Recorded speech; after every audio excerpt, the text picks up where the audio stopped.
are you there? Sino nga makapag-vlog na? Kasi sayang naman ang moment. Ito yung moment na maganda mag-vlog. Look at the sun. Sun setting in my face. On my face. In my face. Okay, thank you for watching. Ako nga po pala si Buhay Sakto. And currently, tagal na po natin hindi nakapag-vlog. But now we're doing a vlog here beside the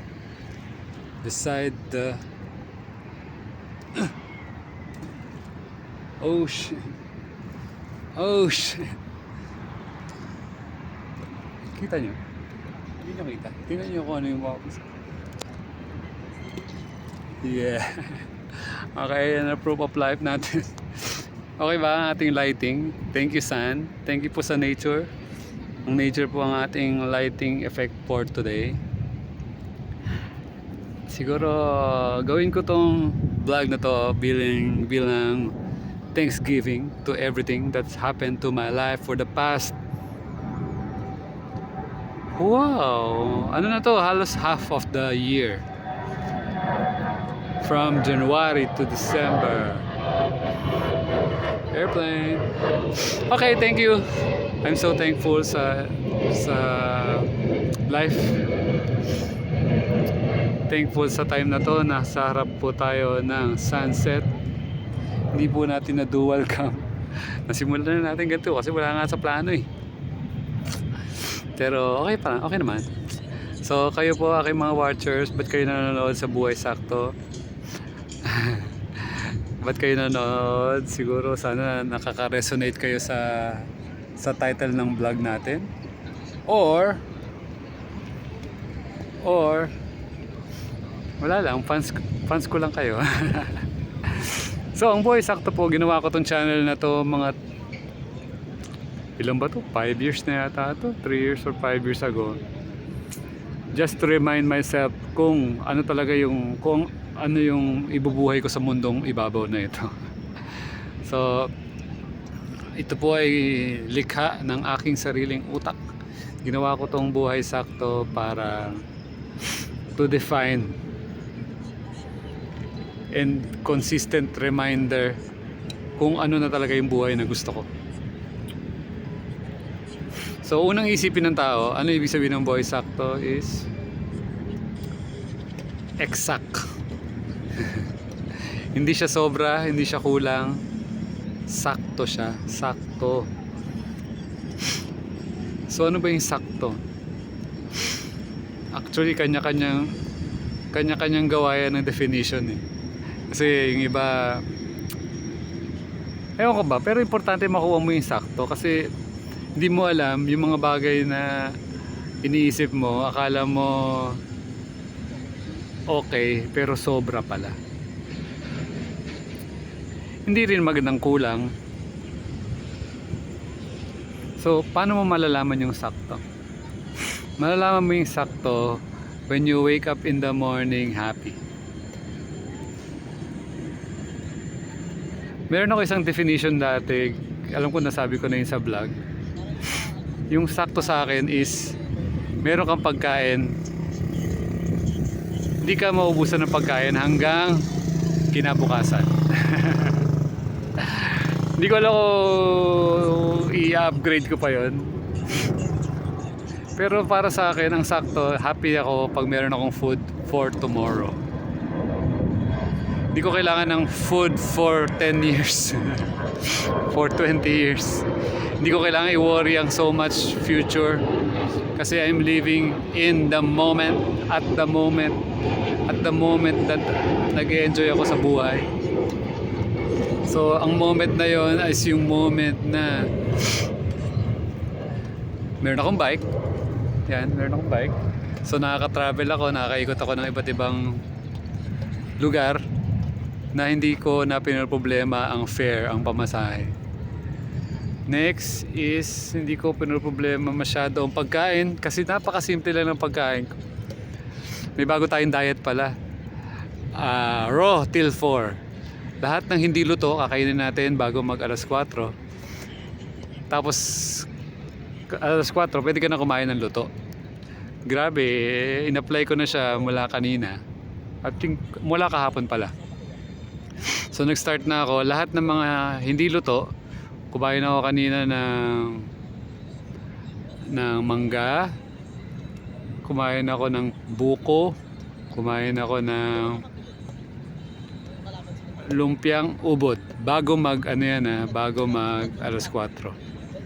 Pagdating ng alas 4, saktong-sakto, luto na yung aking french fries, luto na yung aking kamote, at luto na rin yung aking ano yung isa? Oats. Nag-oatmeal ako. So super satisfied. So nakuha lahat ng goal. Yung goal ko kasi is maging at least 2 meals a day na. So tapos na-manage ko pa na makakain ako ng raw hanggang alas 4. Pagdating ng 4, yun, pwede na yung luto. Pero yung after 4 na yun na yung last meal ko for the day. Perfect. Maliwanag pa ba ako dyan? Yun yung ano ko liwanag ko yung mismong araw. So sinimulan ko kanina, sabi ko pasalamat. I'm so thankful kasi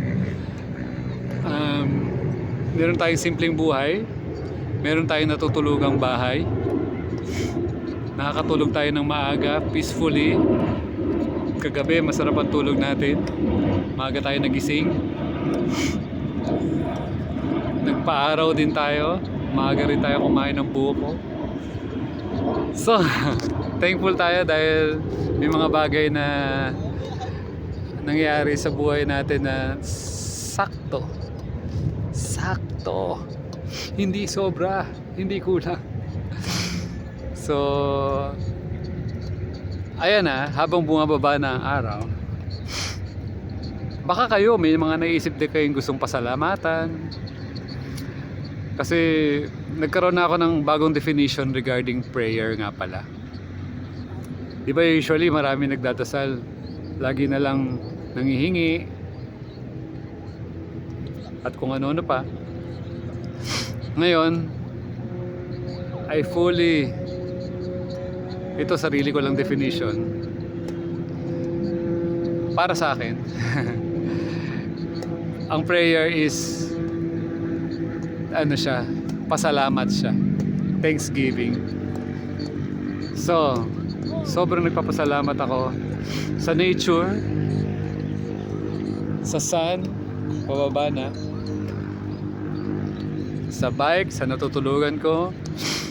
Meron akong pagkain hanggang bukas, meron akong oats,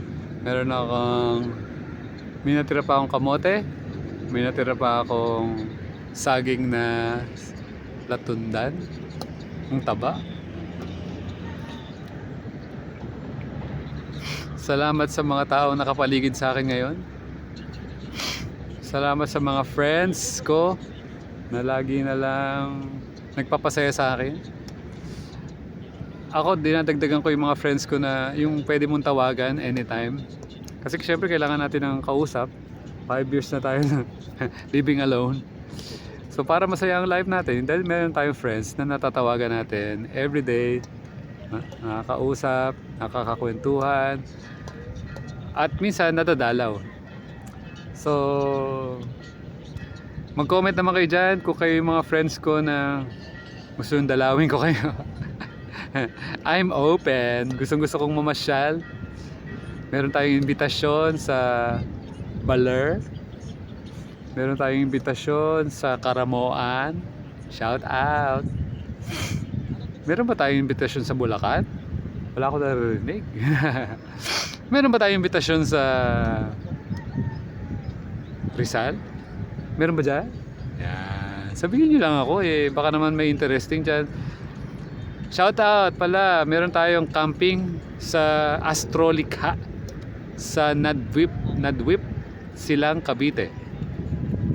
See you there. Nandun po ako ng 29, 30, 31 Saturday, Sunday. Friday, Saturday, Sunday. So hopefully ma-post ko na to mamaya para mapanood nyo. Happy ako sa mga events na naatinan ko. Kakatapos lang natin umattend ng Veg Fest. umattend din tayo na Luntiang Diwang sa Bulacan with Ate Casey and Sir Michael. Happy ang life.